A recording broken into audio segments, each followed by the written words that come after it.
Vamos buscar juntos, mais uma vez, a face do Senhor em oração. Senhor, nós nos inclinamos diante do Senhor nessa manhã. Nós levantamos nossos olhos para o Senhor e nós pedimos ao Senhor que nos dê toda a provisão espiritual necessária para que possamos ouvir o Senhor através da Tua Palavra. Carecemos tanto de que o Senhor nos dê todo equipamento espiritual para que o Senhor mesmo possa ser visto na Tua Palavra, para que as verdades do reino se tornem claras para nós na Tua Palavra. Por isso nos dá espírito de sabedoria e de revelação. Nós te pedimos, em nome de Jesus. Amém. Irmãos, desde terça-feira, nós temos dado alguns passos no sentido de examinar uma expressão específica de Colossenses capítulo 2, verso 19.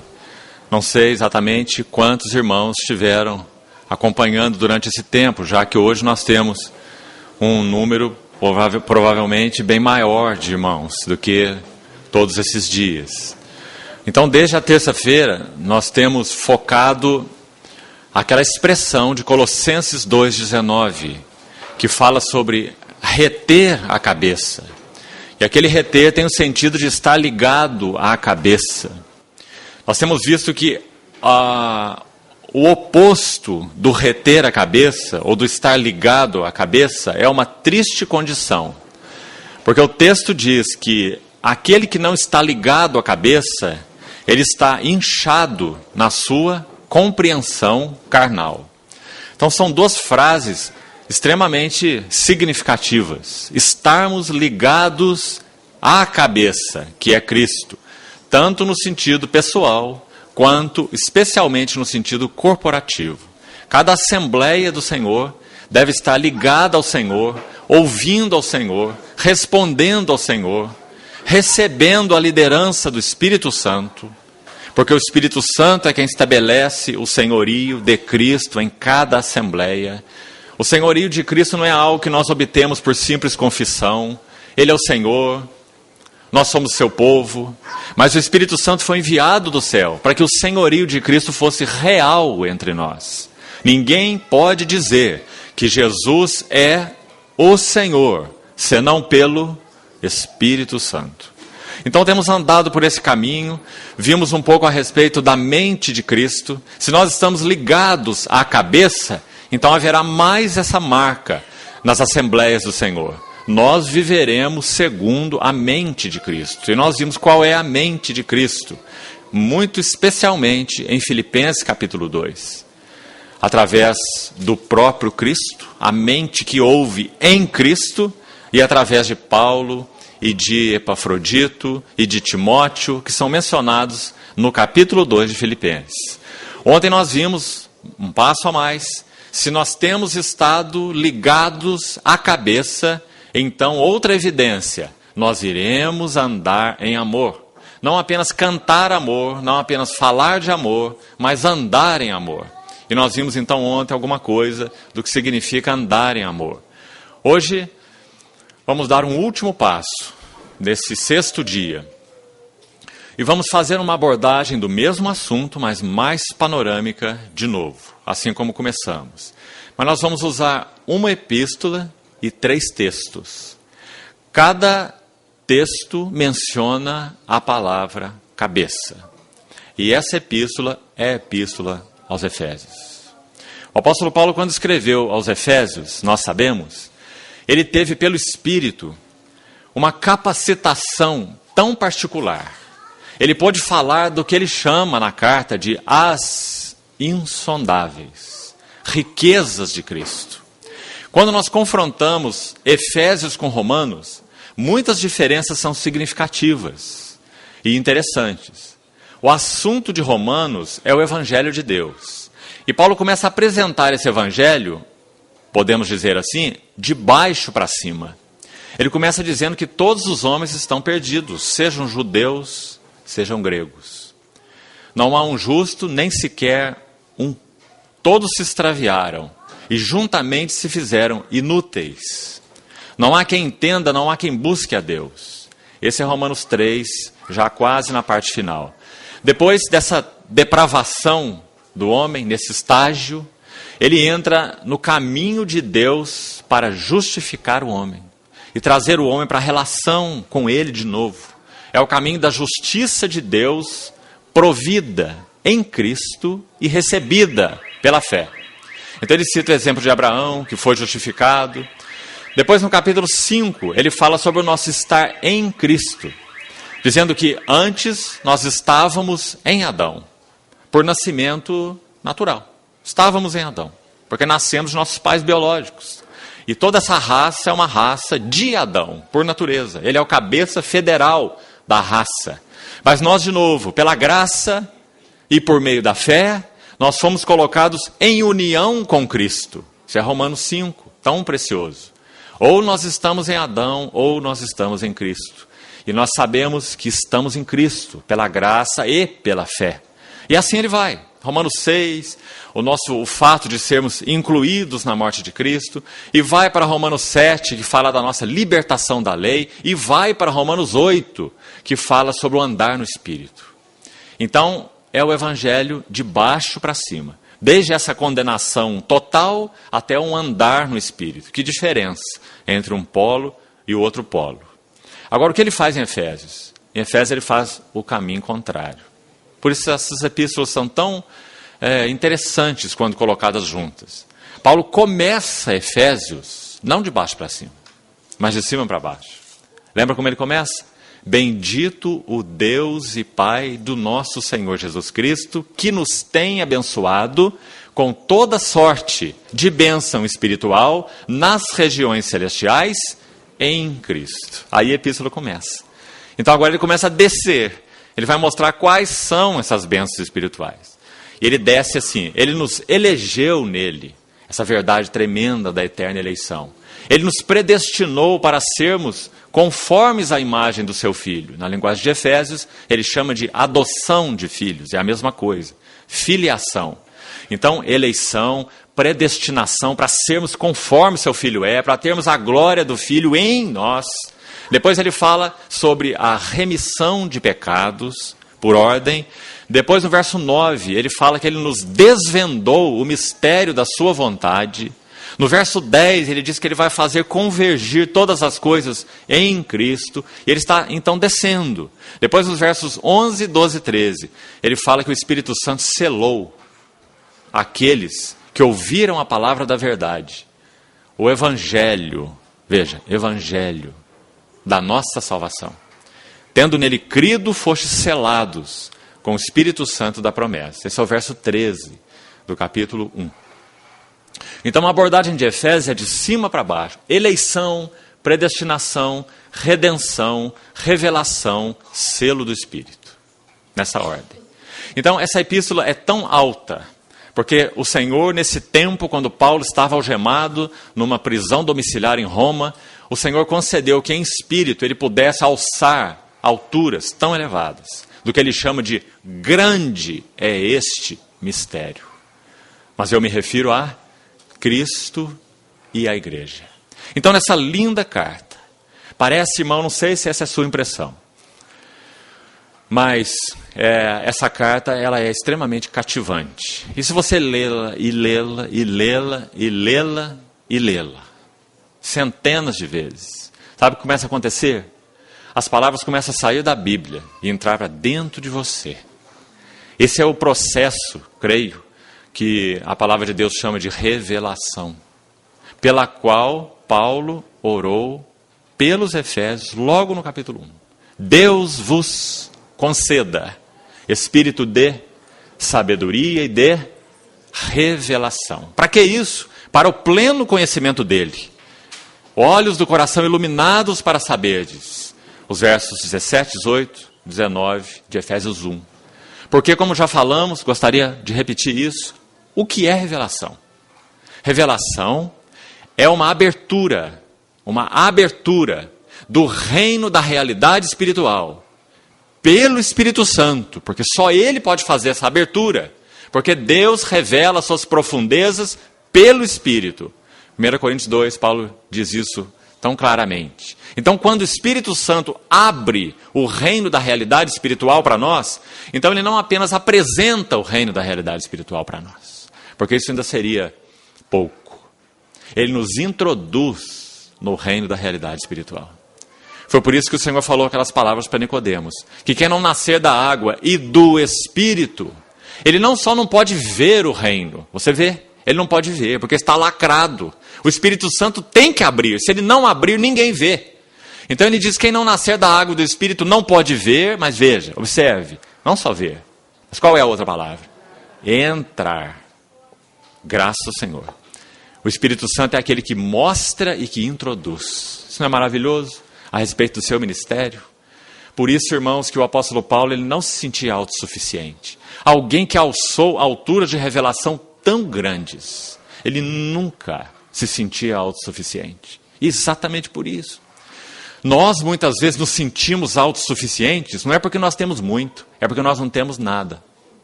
Quando nós não temos nada, nós nos sentimos autossuficientes. Quando nós temos muito, nós sabemos que nós nada somos. Então ele escreve aos Coríntios dizendo assim, não que nós, por nós mesmos, sejamos capazes de pensar alguma coisa, como se partisse de nós, mas a nossa suficiência vem de Deus, que nos habilitou para sermos ministros de uma nova aliança. Irmãos, que o Senhor nos ajude, de verdade, a tocarmos esse ponto. Nós seríamos uns filhos e uns servos imprestáveis, se o Espírito Santo não puder exercer o seu ministério em nós e através de nós. Não é porque nós somos filhos de Deus que todas as coisas estão garantidas. Não e não e não. Nós precisamos de olhos abertos pelo Espírito, precisamos ser introduzidos pelo Espírito, precisamos conhecer as coisas do Espírito, precisamos andar no Espírito, precisamos servir no Espírito, precisamos adorar no Espírito. Não é isso que a Bíblia ensina? Todos esses termos? Adoradores que adoram o Pai em espírito e em verdade. Não é? Então, irmãos, esse é o ministério do Espírito Santo. Assunto que nós já gastamos um outro tempo a falar alguma coisa especificamente sobre ele. Então, que o Senhor nos dê os joelhos do coração constantemente dobrados. Sim, nós somos filhos de Deus. Nós já fomos alvos de toda graça. Mas para que o Senhor nos conduza além, nós precisamos da provisão do Espírito Santo. Para tudo e em tudo. Então é aí que ele começa Efésios. Olhos do coração iluminados para verdes. Qual é a esperança do seu chamamento? Qual é a riqueza da glória, da sua herança nos santos? Ele tem uma herança em nós. Aliás, na visão do Velho Testamento, no Velho Testamento, essa é uma visão dupla, linda. Há vários salmos. Vou citar só um exemplo para você, o Salmo 78, o início do Salmo 79, e há muitos outros salmos, onde o Senhor dizia claramente assim para o seu povo, que o seu povo era a sua herança. Ele tirou Davi do cuidado das ovelhas, para cuidar do seu povo Israel, o seu povo, a sua herança. Então, diversas vezes no Velho Testamento essa ideia é apresentada. O seu povo é sua herança. Mas há um outro lado da ideia. Diversas vezes no Velho Testamento é dito que esse Deus eterno, ele é, ele mesmo, a herança do seu povo. Dupla herança. Nós somos a herança dele. Ele é a nossa herança. E essa ideia também, tão rica, ela está embutida na Epístola aos Efésios. Aliás, você encontra as duas expressões logo no capítulo 1. Dizendo que o Espírito Santo nos selou, porque ele é penhor da nossa herança. Efésios 1,13. O Espírito Santo é o primícias, é um antigozo de tudo que nós iremos experimentar também pelo Espírito, plenamente, quando nós estivermos face a face com o Senhor. Então ele é penhor da nossa herança. Qual é a nossa herança? Claro, nossa herança é Cristo, tipificado pela terra de Canaã, no Velho Testamento. Por isso aqui em Efésios é dito a respeito dessas riquezas insondáveis de Cristo. Assim como aquela terra era tão rica, manava leite e mel, figura de Cristo. O Cristo das riquezas insondáveis, que nós então viemos a conhecer e estamos conhecendo pelo Espírito. Então nós Cristo é a nossa herança. Mas também, se você seguir o capítulo 1, você vai chegar no verso 18. E no verso 18 diz que os nossos olhos do coração devem ser iluminados para sabermos qual é a riqueza da glória do quê? Diz aí? Da sua herança. Herança de quem, irmãos? De Deus. Não é da vossa herança, é da sua herança. Sua herança nos santos. Então, logo no capítulo 1, você vê essas duas grandes ideias. Nós somos herança dele. Ele é nossa herança. Sabe o que aconteceu quando o povo foi chamado para sair do Egito e ir para a herança deles, que se chamava Canaã, a terra que manda leite e mel? Pense aqui nesse trajeto, do Egito para Canaã. Quanto mais esse povo caminhava do Egito para Canaã, qual era o alvo deles? Eles poderiam olhar para Canaã e dizer o quê? Aquela terra é a terra da nossa herança. Porque foi isso que o Senhor tinha prometido para eles. Sim, nossa herança. Figura de Cristo. Esse é o aspecto aqui horizontal. Eles estavam indo para nossa herança, a herança deles. Agora, olha aqui de cima. Olha o aspecto vertical.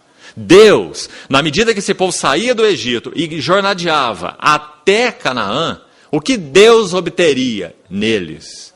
A sua herança. Porque este é o propósito de Deus. Irmãos, nós somos tão centrados em nós mesmos que nós achamos que tudo é para nós e só para nós. Deus é para nós, Cristo é para nós, a vida é para nós, tudo é para nós, não é? Mas quando Deus nos chamou em Cristo, o que Ele deseja obter é uma herança para Ele. Nós somos para Ele, porque Ele busca descanso e satisfação no seu povo. Então, na medida que aquele povo caminhasse do Egito para Canaã, sendo tratado por Deus, então Deus iria obtendo neles, Efésios 1,18, a glória da sua herança nos santos. Mas o que aconteceu com aquele povo? A primeira geração falhou. E essa é uma solene advertência para nós. Que quem sabe cruzamos o braço e dizemos, confio na graça. Essa é uma solene advertência para nós. Porque esse povo também foi chamado pela graça. O sangue do Cordeiro da Páscoa é um sangue da graça. O Mar Vermelho abrir é uma abertura da graça. Eles irem para o deserto, encontrar o Senhor no monte 3 meses depois, é um ato da graça. Vós sereis para mim um reino de sacerdotes, sereis para mim uma nação santa, não é? Mas ali tinha um ser. E aquele ser determinou o destino do povo. Ele disse, se hoje ouvirdes a minha voz, então sereis a minha propriedade peculiar dentre todos os povos, porque toda a terra é minha. Aí você vai me dizer, mas isso é velha aliança, isso é povo do Velho Testamento. Mas sabe o que o autor de Hebreus faz? Ele toma este texto para advertir o povo da nova aliança. Em Hebreus 3. Hebreus 3:7. Assim, pois, como diz o Espírito Santo, hoje, se ouvirdes a sua voz, quem ouvir? A igreja, os hebreus, cristãos, nossos irmãos, não é? Ou você acha que a Epístola aos Hebreus foi escrita para judeus? Não. A Epístola aos Hebreus foi escrita para cristãos judeus. Não é? Assim como nós somos cristãos brasileiros. Isso não muda nada, né? Todos somos cristãos. Então a epístola foi escrita para os cristãos. Se vocês não fossem cristãos, vocês não tinham a menor condição de saber o que significa apóstolo e sumo sacerdote da nossa confissão, que penetrou os céus, porque eles rejeitaram o Messias, né? Então aquela epístola é para cristãos judeus, não inverta isso, não é para judeus cristãos, é para cristãos judeus, e é para cristãos brasileiros também. Hoje, se ouvirdes a sua voz, não endureçais os vossos corações. E o que ele vai dizer? Como foi no deserto, na provocação, quando vossos pais me puseram à prova. E o resultado, os seus cadáveres ficaram prostrados no deserto. Então a palavra que eles ouviram não lhes aproveitou, porque não foi misturada com a fé naqueles que a ouviram. Nós, porém, que cremos, entramos no descanso. Nós que cremos. O autor de Hebreus está se incluindo. Ele não diz vós, ele diz nós. Ele próprio está se incluindo. Porque essa é uma palavra para nós, não é? Então, irmãos, revermos todos esses assuntos diante do Senhor é tão necessário. Porque se haverá, e cremos que haverá, com muitos ou com poucos, isso compete ao Senhor, mas sabemos que haverá um avanço para o testemunho do Senhor nessa terra, antes que o Senhor Jesus venha. Porque Ele não virá para uma igreja maltrapilha. A igreja não é maltrapilha e nem o evangelho é maltrapilho. Ele virá para uma igreja adornada, como virgem pura para um só esposo, que é Cristo. É para essa igreja que Ele virá.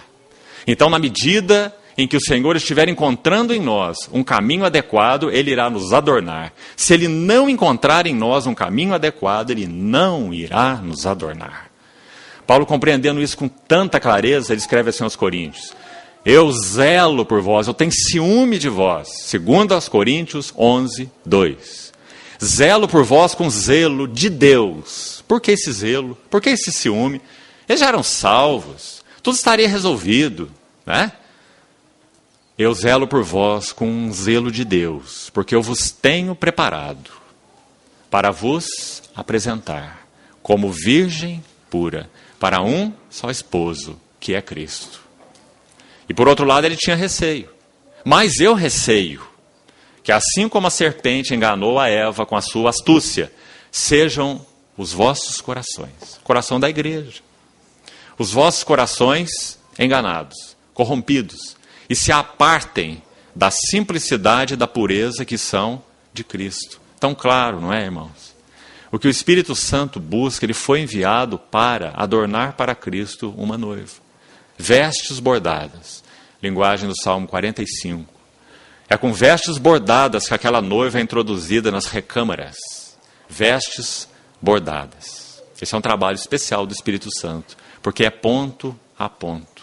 O trabalho do Espírito, usando a palavra, as circunstâncias, o trabalho da cruz em nossas vidas, quando nós nos submetemos. Porque o trabalho da cruz não é compulsório. O Senhor não agarra o nosso pescoço e diz assim: eu já coloquei o meu pescoço no jugo do Pai, porque eu sou servo de Deus. Agora eu vou colocar o teu. Não é assim a linguagem do Senhor. A linguagem dele é assim: se alguém quer vir após mim, a si mesmo se negue, tome a sua cruz e siga-me. Vinde a mim, essa é a sua linguagem, os que estáis cansados e oprimidos, e eu vos aliviarei. E tomai. É um pedido, uma exortação, não é algo compulsório. Ele não vai enfiar lá o nosso pescoço. Tomai sobre vós meu jugo e aprendei de mim, porque sou manso e humilde de coração. Então, é tão importante revermos onde nós estamos nesses assuntos, irmãos, para que nós não sejamos, como falamos outros dias, cristãos que tentam avançar na jornada remando com um remo só, o seu barquinho da fé, e não sabendo por que o barquinho não vai em lugar nenhum. É porque tem um remo só. É o remo da graça. Graça, graça, graça e graça. Mas não tem outro remo. Resposta, resposta e resposta. Resposta à graça. Hoje, se ouvirdes sua voz, não endureçais os vossos corações, para que os nossos cadáveres não fiquem prostrados nesse deserto e não avancemos em direção àquilo que o Senhor tem proposto para nós em Cristo. O quê? A glória de Cristo revelada no seu povo. O caráter de Cristo formado no seu povo. Não só uma salvação da condenação do inferno e da culpa e da ira vindoura, mas a glória de Cristo formada no seu povo. Meus filhinhos, pelos quais eu sofro de novo dores de parto, até que Cristo seja plenamente formado em vós. É tão claro, irmãos. Então que o Senhor nos ajude a ver em que lugar nós estamos nesses assuntos. Porque às vezes, penso eu, nós nos sentimos tão desesperados quando nós vemos que esse desequilíbrio tem gerado uma apatia tão grande no povo do Senhor. Apatia. Não avançamos para o Senhor, porque nós achamos que as coisas são todas compulsórias. Oh, Cristo morreu aquela morte tremenda, Ele ganhou todas as coisas. Sim, irmão, ganhou tudo na cruz, está consumado, não tem nada para acrescentar lá. Tem para acrescentar aqui, pelo trabalho do Espírito em nós. O caráter de Cristo formado em nós, pela obra do Espírito Santo, é a nossa resposta a ela. Então, queria colocar isso como uma introdução. Agora vamos ler os 3 lugares nessa linda epístola onde aparece a palavra cabeça, que é o nosso tema desde o primeiro dia. A epístola de Paulo, então, aos Colossenses disse que se nós não estamos ligados à cabeça, nós estamos inchados. E inchaço é um crescimento doentio, anormal. Ele diz que se nós estamos ligados à cabeça, nós crescemos com o aumento de Deus. Isso está em Colossenses 2,19. Ou com o crescimento que procede de Deus.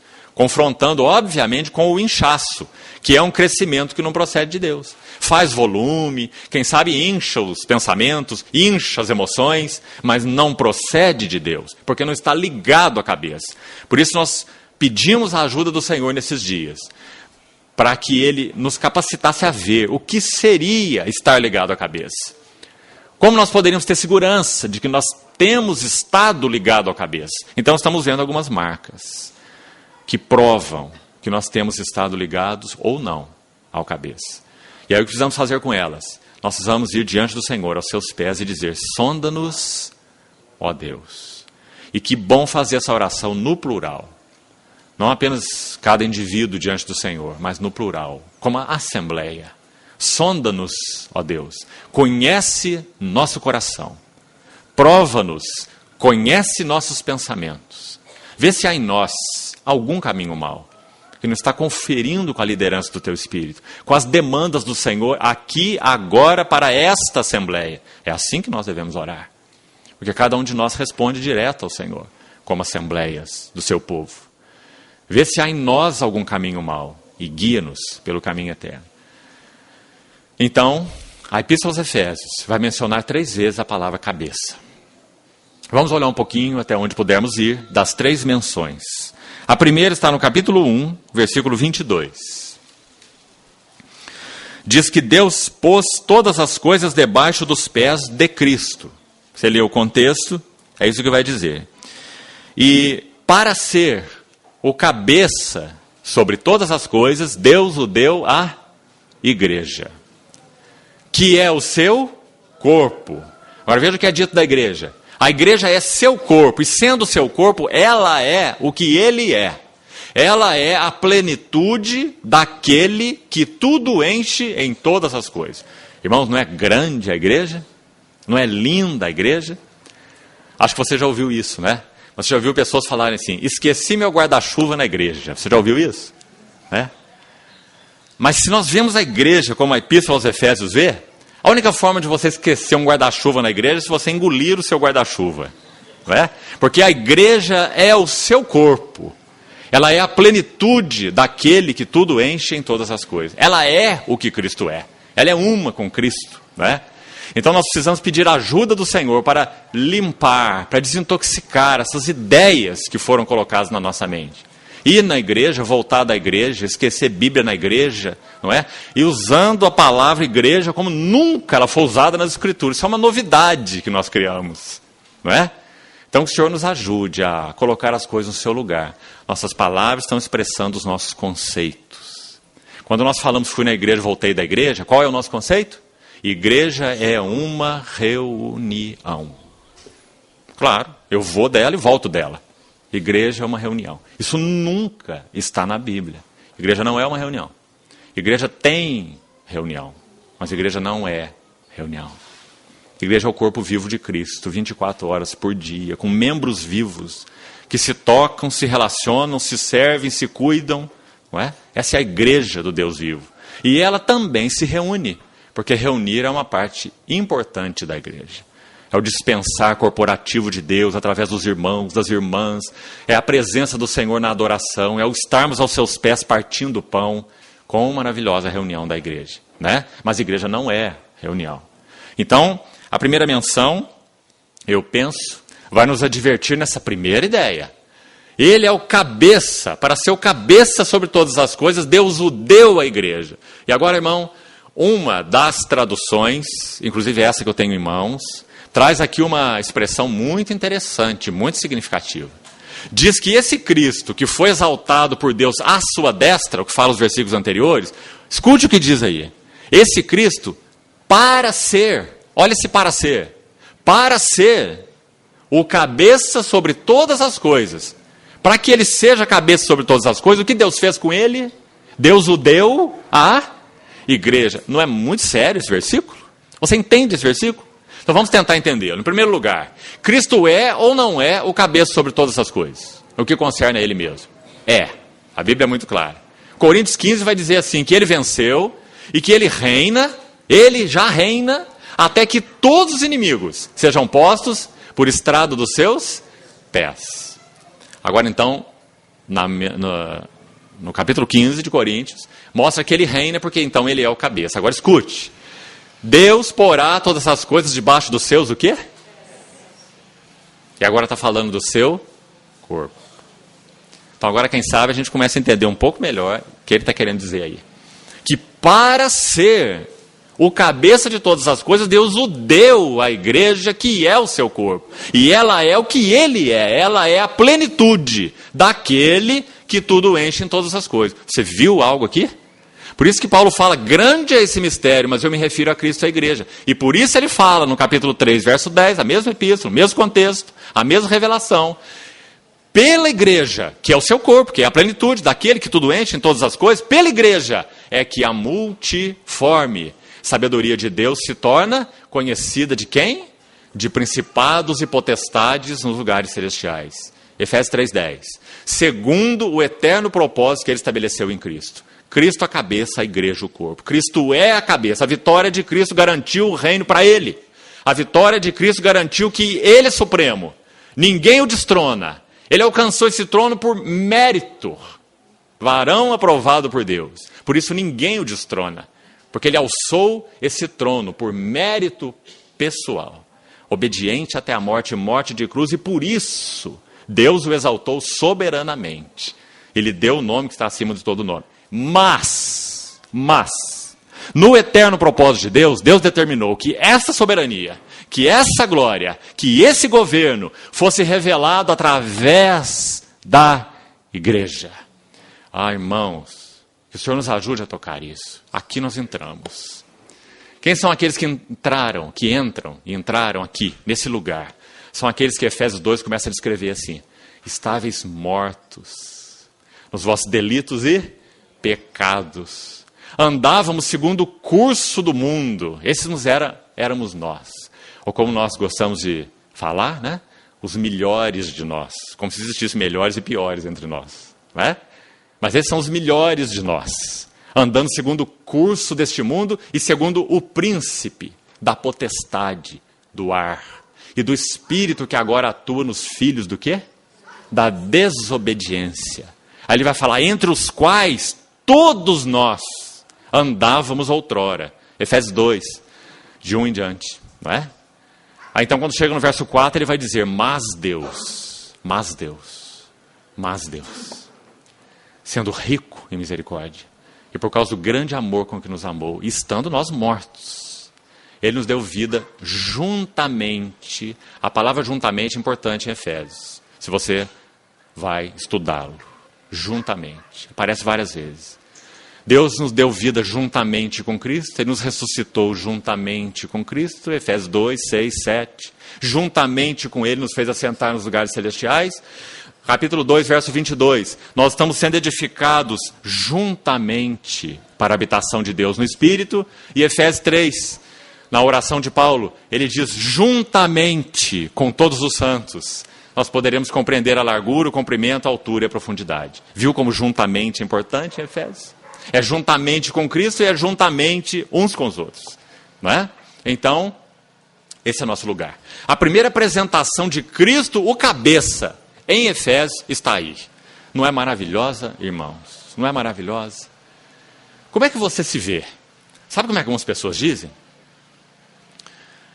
Que linguagem pobre, irmãos. Às vezes você cumprimenta um irmão, como você está, irmãos? Ele fala assim, este pecador maltrapilho está muito bem. A Bíblia nunca nos chama de pecadores maltrapilhos. Éramos pecadores maltrapilhos. Éramos. Passado. Vede que grande amor nos tem concedido o Pai, ao ponto de sermos chamados os filhos de Deus. Isso que nós somos. E de fato, somos filhos de Deus. Por essa razão o mundo não nos conhece, porquanto não conheceu a Ele mesmo. Uma outra linguagem que nós usamos e que a Bíblia não usa. Nós nos chamamos de pecadores remidos. A Bíblia nunca nos chama de pecadores remidos. É claro, ela fala que nós éramos pecadores e que nós fomos redimidos. Compreende o que eu quero dizer? Mas nunca nos dá esse título, pecador remido. O título que nós temos é filhos de Deus. Veio habitar em nós o espírito de filiação para nos fazer conformes o Filho. E a glória que o Filho tem vai ser formada e depositada em nós. Porque esse é seu caráter. Então, irmãos, isso é uma acomodação passiva. Quando nós falamos, eu sou. Isso é uma falsa humildade. Então, que o Senhor nos guarde dessas coisas. Não é nada disso que nós somos. Outros respondem assim.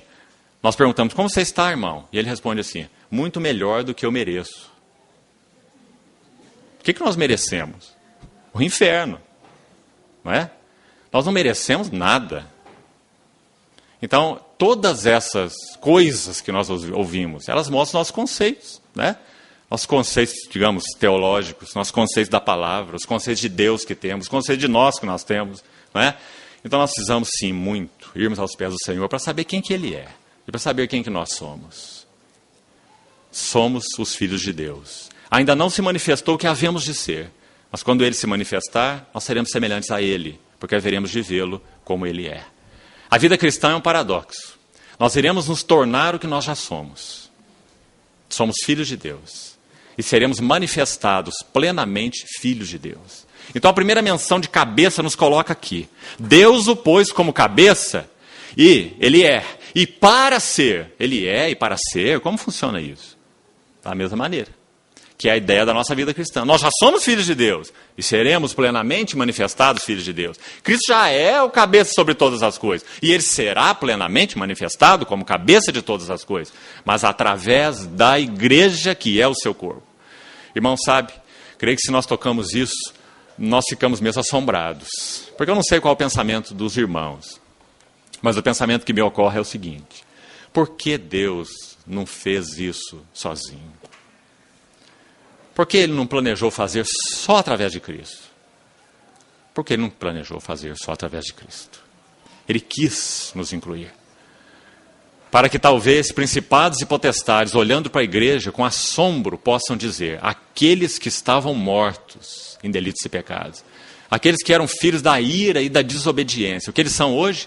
Filhos de Deus, que têm sobre eles a glória do próprio Deus que os chamou. Isso é um assombroso trabalho da graça que conduziu-nos e conduzirá-nos à glória. Por isso que compreendemos essa visão de glória, né? Especialmente na Epístola aos Efésios, é tão importante. Também em Colossenses, Cristo em vós, a esperança da glória. O que isso significa? Alguns interpretam assim, Cristo em nós, a esperança de que nós iremos para o céu, de que iremos para a glória, como se glória fosse algo futuro. Glória é o que Cristo é. Cristo em vós, esperança da glória, significa, se Cristo está em nós, e se Cristo tem sido formado em nós, esse é o único caminho, a única esperança de que a glória que Deus tem seja expressa naqueles que Ele redimiu, nos seus filhos. Por isso, Cristo em vós, a esperança da glória. E ontem nós lembramos um texto de Tessalonicenses, que diz que esse Cristo, quando Ele tiver consumado esse trabalho na igreja, Ele virá. Colossenses 2 aos Tessalonicenses, capítulo 1. Se você quiser depois conferir, dos versos 10 a 12. Diz assim, quando Ele vier, Ele vem para ser glorificado nos seus santos. E usa ainda uma outra palavra linda. Diz, e Ele vem para ser admirado em todos os que creram. Esses somos nós. No capítulo 2 dessa mesma epístola, ele fala que nós fomos chamados para alcançar a glória do nosso Senhor Jesus Cristo. Então, irmãos, essa é a primeira menção, cabeça. Aqui nós estamos. A igreja é o seu corpo e é a plenitude dele, daquele que tudo enche em todas as coisas. Que o Senhor abra os nossos olhos para vermos quem nós somos. Desperte-nos de mornidão, de passivismo, de ideias errôneas, de visões deturpadas de quem Cristo é e também de quem nós somos, e nos ajude a ver o que a palavra diz. É isso aqui que nós somos. O que nós somos? Nós somos a plenitude daquele que tudo enche em todas as coisas. Isso é grande para nós, não é? Então, seguindo a Cristo, conhecendo Cristo, amando Cristo, Cristo vai revelando em nós essa plenitude dele para o qual nós já fomos chamados. Então, essa é a primeira menção. Vamos para a segunda delas. Efésios capítulo 4. Só há 3 lugares nessa epístola onde a palavra cabeça aparece. Então, como esse é o nosso assunto, ligados à cabeça, retendo a cabeça, então ajude-nos o Senhor a ver mais sobre a cabeça. Porque vendo a cabeça, nós vemos o corpo. Porque esse mistério de Deus é cabeça e corpo, novo homem de uma nova criação. Cristo e a igreja. Então a primeira vez já vimos, a segunda vez está em Efésios 4. De novo, como sempre, olhe para o contexto, para que então o texto não fique deturpado. O contexto de Efésios 4 é evidentemente o contexto da edificação. Então digamos assim, no capítulo 1, Cristo é mostrado como sendo aquele que tem toda a autoridade, cabeça sobre todas as coisas, e a igreja é o seu corpo e a plenitude dele. O contexto é autoridade, é reino, é governo. Capítulo 1, primeira menção. O capítulo 4, a segunda menção, o contexto não é reino, autoridade e governo, mudou o contexto. Ele é mencionado como cabeça aqui no contexto de edificação. Aqui o cabeça é o cabeça que edifica. Então vamos ver o que isso significa para nós. Desde o verso 7 do capítulo 4, Paulo está falando sobre a multiforme graça de Deus. E dizendo que por causa dessa graça, a medida da graça a cada um, ele concedeu uns para isso e outros para aquilo. E ali ele menciona, no caso desse texto, alguns dos chamados ministérios fundamentais. Por que fundamentais? Porque eles lançam fundamentos. Então, apóstolos, profetas, evangelistas, pastores e mestres. O que eles fazem? Qual a função prioritária deles? Equipar santos. Não é fazer o trabalho dos santos. É equipar santos. Para que os santos desempenhem o seu serviço. Não é isso que diz aí? Verso 12, 13, né? Especialmente o verso 13. Verso 12 e 13, com vistas ao aperfeiçoamento dos santos, com vistas a. Por que Deus concedeu esses homens dons? Ele tem um propósito, com vistas a. Eles não são, e aqui me entenda bem, os edificadores da igreja. O Senhor diz, eu edificarei a minha igreja. E ele estabeleceu, ele concedeu esses chamados ministérios fundamentais para que eles equipem os santos e os santos sirvam, e no serviço dos santos, na mutualidade dos santos, com auxílio de toda a junta e segundo a justa cooperação de cada parte, está aí no verso 16, é que a igreja efetua o seu próprio aumento para a edificação de si mesma, em amor, né? Então, de novo, vamos ter cuidado aqui. O Senhor não estabeleceu os ministérios chamados fundamentais para fazerem o trabalho da edificação da igreja. Não. Mas o trabalho de equipar os santos, para que os santos se sirvam em mutualidade. Cada junta, cada ligamento, para que o corpo efetue seu próprio aumento. Então, assim que Cristo é mostrado como cabeça aqui. Você vê que é uma preciosa ideia? Nós precisamos ver Cristo como cabeça edificador. E ver Cristo como cabeça, e como Cristo, como cabeça, edifica a sua igreja. Quais meios ele usa. Então esse capítulo, muito preciso em nos mostrar isso. Uma coisa muito especial que acontece aqui, não sei quanto você já percebeu, é o verso 8. Olhe para a sua Bíblia. O verso 8 é citação de um texto do Velho Testamento. Se você for lá buscar, é o Salmo 68, versículo 18. Eu gostaria muito de ter a nossa atenção chamada para isso aqui por causa da beleza disso. Lá no Salmo 68, verso 18, está escrito assim: subiste às alturas, levaste cativo o cativeiro. Agora escute. E recebestes homens por dádivas. Não é lindo o versículo? Mas a palavra é recebestes. Quando o Senhor Jesus, nós sabemos, aqui está Paulo explicando, né? Ele desceu até as regiões inferiores da terra. Não é essa expressão que ele usa aí? Então, quando ele desce até as regiões inferiores da terra, o que ele faz? Ele leva consigo cativo o cativeiro. Que cativeiro é esse? Na linguagem do Salmo 119, ele recebe homens como dádivas, ou homens por dádivas. Agora veja o que o Salmo disse lá, até mesmo rebeldes. Não é precioso? Esse é o que nós éramos. Quando ele arrombou esse cativeiro onde nós estávamos, esses éramos nós. Os rebeldes contra ele. Os rebeldes contra o conhecimento de Deus. Os rebeldes contra o Salvador. Ele arrombou esse cativeiro. Ele levou cativo o cativeiro. E a ideia do Salmo 68 é, ele aproxima de si, porque é recebeste a palavra. Recebestes homens por dádivas. Agora, Paulo, pelo mesmo Espírito, quando ele vai traduzir isso em Efésios, ele vai traduzir pelo outro lado. Digamos, ele vai fazer um complemento maravilhoso. Ele vai dizer que esses que foram levados cativos, até mesmo os rebeldes, eles foram santificados. Eles foram equipados pelo dom da graça, verso 7. E a graça foi concedida a cada um, segundo a proporção do dom de Cristo. O dom singular de Cristo. Então esse mesmo Cristo que arrombou o cativeiro, que trouxe cativo o cativeiro, recebeu homens por dádivas, rebeldes, ele os santifica, ele os limpa, ele os equipa, e ele faz o que com eles? Ele os concede à igreja. Quem são estes? São estes homens dons chamados aí apóstolos, profetas, evangelistas, pastores e mestres. Esse é o lugar correto de nós os vermos. Não é em nenhum palco, vitrine de observação, não é? Isso é tão perigoso. Essa visão ministerialista que nós podemos ter, não é? Colocando foco em ministérios, colocando foco em dons. Eu sou do Paulo, eu prefiro o Apolo, eu sou mais afeito ao Cefas, não é? E aí aqueles que achavam que eram mais espirituais dizendo, não, eu sou de Cristo, não é? E eles cometeram o último erro em dizer isso, não é?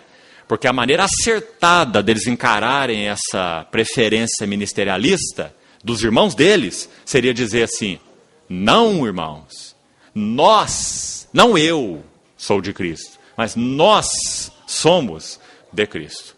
Mas quando eles disseram eu sou de Cristo, então eles colocaram os eu sou de Apolo para fora da sua comunhão. Nós somos de Cristo. E todos os ministérios são de Cristo. E todos os ministérios são para o corpo de Cristo. A igreja não é para a obra, é a obra que é para a igreja. Então essa inversão tem causado um dano tremendo, não só nos nossos dias.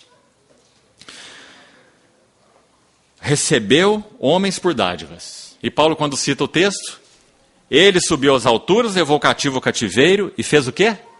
E concedeu dons aos homens.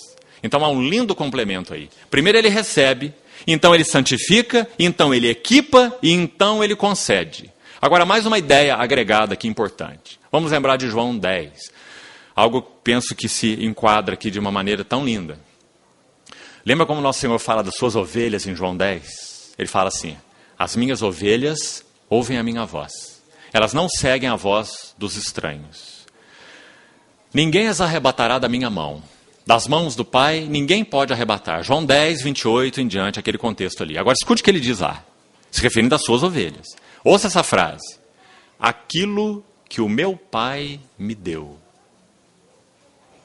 é maior do que tudo. E das mãos do Pai, ninguém pode arrebatar. O que é esse aquilo que o meu Pai me deu? Que Jesus diz que para ele é maior do que tudo. O que é isso? São as suas ovelhas. É maravilhoso, irmão? A igreja é uma dádiva do Pai Celestial para o seu Filho. Nós fomos dados ao Filho pelo Pai. Por isso a Bíblia enfoca tantas vezes que nós fomos escolhidos antes da fundação do mundo, em união com Cristo, no eterno propósito de Deus, para sermos dados a Cristo, como sendo então a dádiva do Pai para Ele. Então Ele nos chama de maior do que tudo. Irmãos, nós que pertencemos ao Senhor, nós não precisamos de nenhum outro equipamento para vivermos uma vida triunfante. Só esse. Nós não precisamos do equipamento da psicologia. Nós não precisamos de nenhum equipamento que nos levante a autoimagem. Essa coisa de autoimagem, ela tem aí 200 anos. Os 1800 anos anteriores, ninguém falava nessa palavra, né? Hoje nós estamos muito preocupados com a autoimagem. E sabe o que a autoimagem com U tem gerado em nós? Uma alta imagem com L. E a alta imagem é um dos maiores problemas que nós temos, né? Uma alta imagem de nós mesmos. Então, esse verso de João 10, irmãos, Ele é o texto que nos adequa diante de Deus como quem somos, sem nenhuma necessidade de nenhum outro artifício. Isso é o que nós somos, nem mais, porque não tem jeito de ser mais, e nem menos, porque também não pode ser menos. Aquilo que o meu Pai me deu, somos nós. É maior que tudo. Então, se você tem problema de autoimagem, ore sobre esse versículo, porque essa é a visão de Jesus sobre você, maior do que tudo, povo de Deus para Ele, porque é a dádiva do Pai. E assim aqui em Efésios 4. Só que aqui ele está se referindo a algo, digamos, mais específico, né? Esses que foram rebeldes, trazidos a ele, santificados, equipados e concedidos à igreja para equipar santos. Foram equipados para equipar. Essa é a ideia importante e clara nessa menção de Cristo como cabeça. Ele equipou para que eles equipem. Qual é a função principal de alguém que tem um ministério profético na vida da igreja? É formar outros profetas. Qual a função principal de alguém que tem um ministério de ensino na vida da igreja? É ensinar outros a ensinar. Não é colocar os outros para aprender aos pés dele, mas é colocar outros para ensinar. Ensinar outros a ensinar. Equipados para equipar. É isso que a palavra ensina. E de novo nós somos guardados aqui, né? De colocar ministério em vitrine de observação. Vamos seguir um pouquinho mais. Veja o verso 14. Para que não mais sejamos como meninos, agitados de um lado para outro e levados ao redor por todo vento de doutrina, por artimanha de homens e pela astúcia com que induzem ao erro. Irmãos, versos 13, 14, 15 e 16. Olhe para eles, e você vai ver que todos quatro falam de edificação. Todos quatro falam de crescimento. O foco aqui é crescimento. Até que cheguemos à unidade da fé e do pleno conhecimento, verso 13. Perfeita varonilidade. Em outras palavras, significa ser um homem maduro, um homem adulto, um homem completo. Perfeita varonilidade, crescimento. O verso 14. Para que não sejamos meninos. De novo, uma ênfase no crescimento, né? Verso 15. Seguindo a verdade em amor. Qual a palavra aí? Cresçamos em tudo, de novo, mesma ênfase. E no verso 16, quando termina essa ideia, mesma coisa, olha como ele termina. Aí, o corpo efetua o seu próprio aumento para a edificação de si mesmo em amor. Os 4 versos, todos 4, enfocando o crescimento. Então essa aqui é a segunda menção. Cristo é o cabeça edificador da igreja. A primeira menção, Cristo é o cabeça que governa todas as coisas, que tem toda a autoridade e soberania. E chamou a igreja para participar com ele disso. E mais do que isso, é pela igreja que essa sua soberania será tocada. Para ser o cabeça sobre todas as coisas, o deu à igreja. Que ideia tremenda. Depois então, a segunda menção, Cristo o cabeça edificador. Chamando para si rebeldes, santificando, equipando, concedendo à igreja para equipar outros. Ele é o cabeça que edifica. Essa é a ideia do capítulo 4. Por último, a última menção de cabeça nessa epístola. Capítulo 5. E aqui também uma menção muitíssimo especial. Você vai ver por quê. Olhe lá. Efésios 5, 22. Mulheres, sejam submissas a seus próprios maridos, como ao Senhor. Agora escute, verso 23. Porque o marido é o cabeça da mulher, como também Cristo é o cabeça. Então está aí a palavra, a terceira vez. É o cabeça da igreja. Agora aqui tem uma vírgula, explicando o que, aqui nessa menção, o Espírito Santo quer dizer com cabeça da igreja. É diferente do capítulo 1, é diferente do capítulo 4, é específico. O que o cabeça da igreja é aqui. Leia essa frase próxima. Sendo este mesmo, esse cabeça, esse Cristo, este mesmo, o que ele é aqui? Essa frase aqui que é muito especial. Porque você não vai encontá-la em lugar nenhum. Você vai encontrar diversos lugares que têm a ideia, o contexto de que Cristo é o Salvador de quem? Do mundo. Ele é o Salvador do mundo. O Pai enviou o Filho como Salvador do mundo. Agora você não vai encontrar nenhum outro contexto que diga que Cristo é o Salvador, digamos assim, dos que já foram salvos. Sim ou não? Porque ele é Salvador do corpo. E o corpo é um corpo de salvos. O corpo é um corpo de redimidos. É o seu corpo. Então aqui a ideia parece confusa, não parece? Cristo está salvando os que já são seu corpo. Ele tem que salvar os ímpios, nós não fomos salvos. Não é? Mas é por isso que a ideia é maravilhosa. Aí, de novo, uma vez mais, olha o contexto. Senão você não vai compreender o que é salvador do corpo. O versículo que mais vai nos ajudar a entender essa linda visão que Cristo salva o corpo, que é a igreja. Aqueles que ele já redimiu. É o verso 29. Olha como ele salva o corpo. Veja com cuidado, com atenção. Vamos ler do 28. Assim também os maridos devem amar suas mulheres como a seus próprios corpos. Essa é a ideia que veio lá de cima, né? Cristo é salvador do corpo, do seu corpo que é a igreja. Então ele está usando a analogia, você sabe muito bem, marido e mulher, Cristo é a igreja. De uma maneira tão intrincada que você não sabe às vezes se ele está falando do cabeça homem ou do cabeça Cristo. Tão lindo é o texto. Porque ele está mostrando que esse cabeça homem na criação de Deus, ele foi estabelecido para revelar o cabeça Cristo. Do contrário, ele não serve para nada. Não é? Se ele não expressar quem é Cristo. Governo de Cristo, mente de Cristo, amor de Cristo, e verdade de Cristo, e etc. Né? Então, voltamos lá, verso 28. Os maridos devem amar as suas mulheres como a seus próprios corpos. Quem ama a sua esposa, a si mesmo se ama. Agora escute, verso 29. Porque ninguém jamais odiou a sua própria carne. Então o assunto aqui é o próprio corpo. Ninguém odiou sua própria carne. Antes, a alimenta e dela cuida. É assim que o Senhor Jesus salva o seu corpo. Aqueles que já foram redimidos. O que ele faz conosco? Ele nos alimenta e nos cuida. Como? Versículo 26 tem a resposta.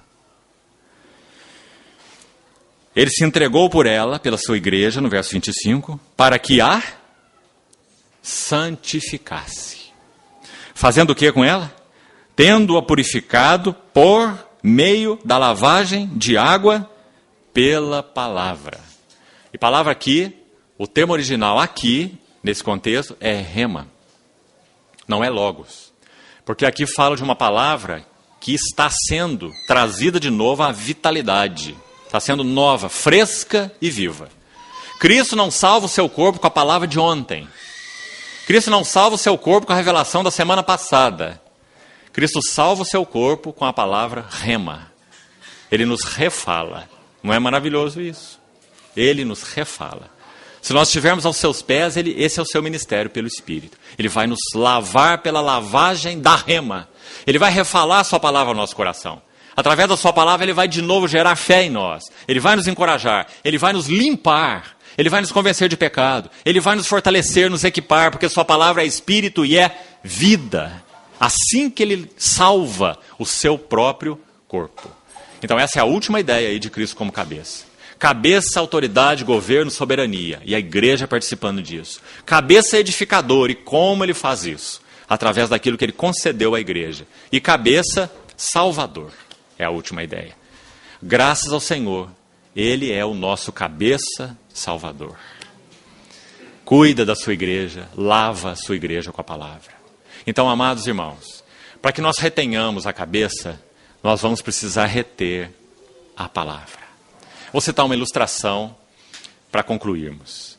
Neemias, capítulo 8, tem uma linda ilustração do que significa o trabalho da palavra. Lavando aqueles que já pertencem ao Senhor. Ali no caso era o povo da velha aliança, o povo judeu, que tinha voltado de 70 anos de estio, de sequidão, uma terra árida. E por um motivo só, porque Deus os deu permissão de ir para o lugar onde eles queriam ir. O que eles queriam quando estavam em Canaã, se você ler os livros anteriores, eles queriam ídolos. Debaixo de toda a árvore frondosa, eles levantavam um altar e adoravam os ídolos. E os postes ídolos. E Baal, e Astarote, e os deuses pagãos.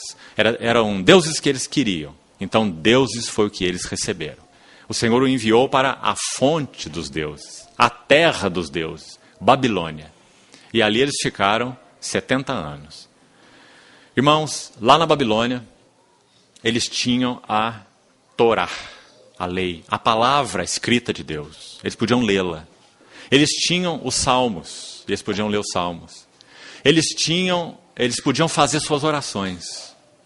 Eles podiam se reunir já que lá é que foi estabelecida, criada a ideia da sinagoga. Eles podiam ter toda essa liberdade de culto. Veja que interessante. Isso podia aplacar uma consciência religiosa deles. Mas sabe o que eles não tinham? Eles não tinham o altar. Porque o altar não podia ser levantado na Babilônia. Seria uma profanação. O altar tinha que ser levantado em Jerusalém. O que isso significa? Os verdadeiros adoradores adorarão o Pai em espírito e em realidade. Essa é a verdade do altar. É a centralidade na figura, né, trazido para a linguagem do Novo Testamento, é a centralidade na pessoa e obra de Cristo. É uma adoração ligada à pessoa e obra de Cristo, uma adoração pelo Espírito. Isso eles não podiam ter. Nada de sacrifício, nada de sangue e nada de altar na Babilônia. Depois de 70 anos enfarado de deuses, o Senhor então os livra. Já tinha dito, antes deles irem, que eles demorariam 70 anos para voltar. Né? Isso é o amor de Deus. Essas são aquelas cordas humanas e laços de amor que Oséias fala. Ainda que uma mãe esqueça do seu filho, eu não me esquecerei de ti. Então o Senhor deu uma corda para eles, comprida. Uma corda de 70 anos. Mas ainda era uma corda, porque eles pertenciam ao Senhor. Assim Ele trata nossas vidas. Então depois de 70 anos, o Senhor começa a puxar a corda, para trazer aquele povo de novo para a mesa de comunhão. Assim é na história de cada um de nós. Então, quando ele trouxe aquele povo para a mesa de comunhão, a primeira coisa que eles fazem, Esdras 3, edificam o altar sobre as suas bases. Você vê? Eles estavam com saudades do altar. Eles não tinham altar. Não tinham aquela visão clara. Não tinha adoração. Não tinha realidade espiritual. Tinha religião. Tinha a Torá, tinha o Salmo, tinha gente para reunir, tinha sinagogas, mas não tinha realidade espiritual. Então, quando eles voltam para Jerusalém, o altar é posto nas suas bases. E aí o processo de restauração segue. Maravilhosos aqueles livros. E nós vamos terminar só citando lá na frente agora, lá em Neemias, capítulo 8, quando Esdras vai tomar a palavra. É aqui que eu queria chamar a sua atenção. Porque a palavra já estava com eles. Esdras não tomou uma nova palavra. Esdras tomou a velha palavra. A palavra que eles já tinham. Só que eles tinham lá na Babilônia, 70 anos. Agora Esdras toma a palavra, junto com irmãos ali, que se revezavam durante quase 6 horas. Desde a alva, o amanhecer, até o meio-dia. Eles iam se revezando em turnos, lendo a lei. A mesma Torá. Mas o que acontece ali? Neemias 8, o povo chorava ao ouvir as palavras da lei. Porque agora eles estavam ouvindo a palavra rema, profética, viva.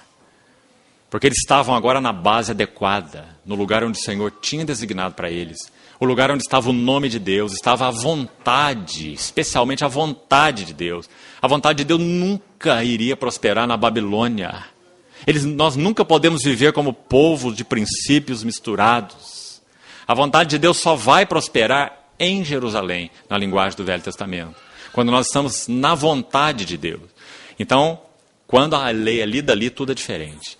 Eles choravam ouvindo as palavras da lei. A palavra foi retida, foi revelada e retida. Qual o resultado? Eles foram conduzidos ao arrependimento. Por isso eles choravam.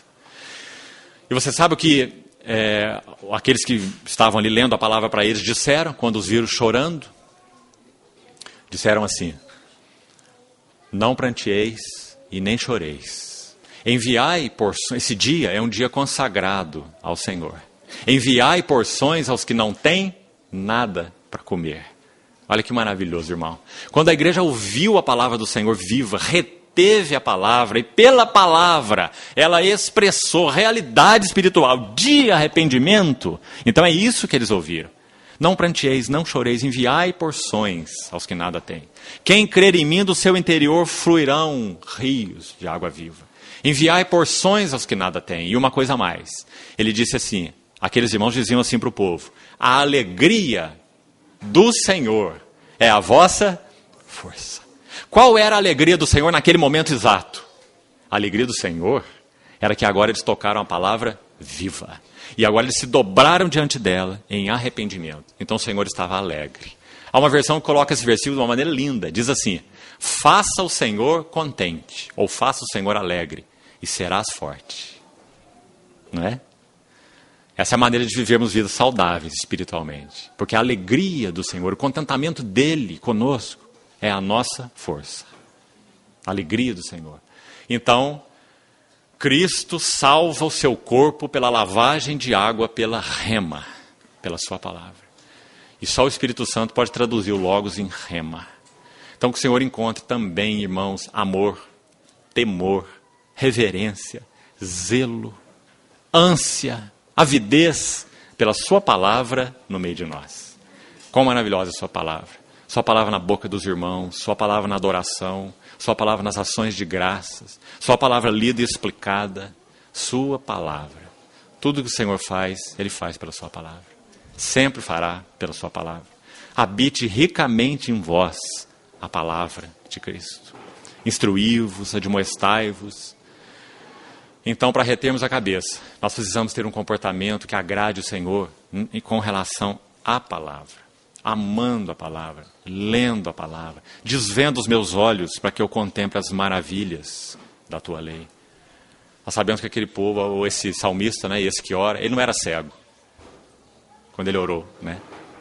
Ele estava falando de uma outra visão. Desvenda meus olhos, do contrário, esse é um livro fechado para mim. Desvenda os meus olhos, para que eu contemple as maravilhas da sua lei. É assim que o cabeça cuida, alimenta, nutre, lava e salva o corpo, o seu corpo. Então essas são as 3 menções de Cristo como cabeça. Então, irmãos, concluindo, é esse cabeça que nós fomos chamados para reter. Não fica muito claro que se nós não retivermos esse cabeça, não tem nada para nós. Porque esse cabeça é fonte de toda a autoridade. Esse cabeça é o cabeça que edifica. E esse cabeça é o cabeça que salva. Se nós não retemos a cabeça, inchados numa carnal compreensão, e nos abrimos para tanta coisa perigosa, orgulho espiritual, nós temos a verdade. Nós temos a palavra. Não é? Orgulho espiritual, soberba, caminho de Laodiceia. Então que o Senhor nos dê um coração renovado de zelo, amor, reverência, obediência à sua palavra revelada. Amém. Vamos orar.